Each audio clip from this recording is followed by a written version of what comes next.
बिल्कुल, मैं 100% इसी बात पे सहमत हूँ कि अगर नीतीश चाहेंगे तभी वो मुख्यमंत्री कोई और बनेगा, और नहीं तो बीजेपी उनको ज़बरदस्ती करके हटा के मुख्यमंत्री अपना बनाएगी, इसकी कहीं पे कोई संभावना नहीं है। इसके दो वजह हैं। एक तो ये है कि नीतीश के बगैर बीजेपी की सरकार वहाँ बनती दिखाई दे, ऐसी दूर दूर तक कोई उसकी पॉसिबिलिटी नहीं है। नीतीश अगर किसी भी वजह से बीजेपी से नाराज़ होकर दूसरे पाले में चले जाते हैं तो ये बीजेपी के लिए बहुत बड़ा झटका होगा, क्योंकि 2015 में जबकि मोदी का बिल्कुल पीक पे था अपनी पॉपुलैरिटी, हमने देखा था कि वहाँ पे कैसे बीजेपी की हार हुई थी और आरजेडी जेडीयू की सरकार उस वक्त बनी थी। तो वो लेसन बीजेपी कभी नहीं भूली होगी। दूसरा, जो बिहार की राजनीति में कास्ट का जो जिस तरह का कॉन्फ़िगरेशन है, उसमें नीतीश का ऐसा एक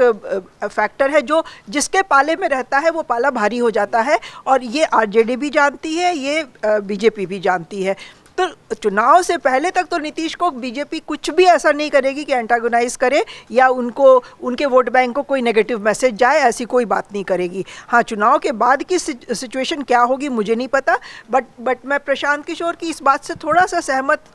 हो सकती हूँ कि शायद बीजेपी ही नीतीश को उनकी मर्जी से ही हटाए और दूसरा कोई मुख्यमंत्री बने, क्योंकि पिछले चुनाव में भी हमने देखा था सिर्फ 43 सीट्स आई थी और नीतीश ने ये अपनी तरफ से ऑफ़र भी किया था कि आप अपना मुख्यमंत्री बनाइए, और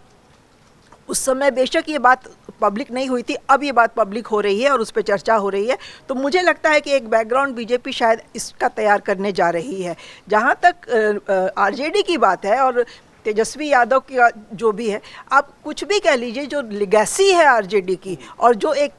जो धब्बा लगा हुआ है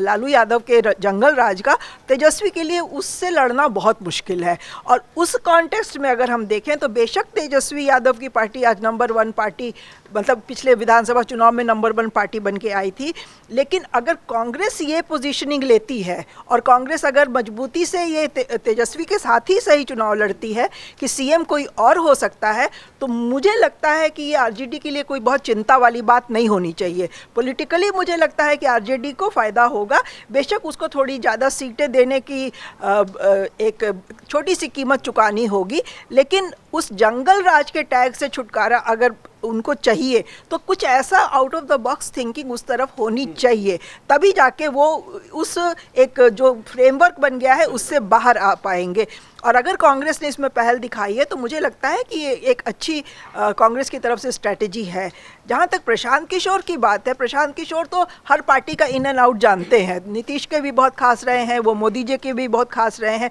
और अगर वो कह रहे हैं कि चुनाव के बाद नीतीश नहीं बनेंगे और अपनी मर्जी से नहीं बनेंगे, तो मुझे लगता है उसमें वजन तो है। अगर आप ये वीडियो YouTube पर देख रहे हैं तो हमारे चैनल को सब्सक्राइब कर बेल आइकन दबाएं, और Facebook पर देख रहे हैं तो हमारे पेज को लाइक करें। 8 मिलियन प्लस सब्सक्राइबर, आपके इस भरोसे के लिए बहुत धन्यवाद।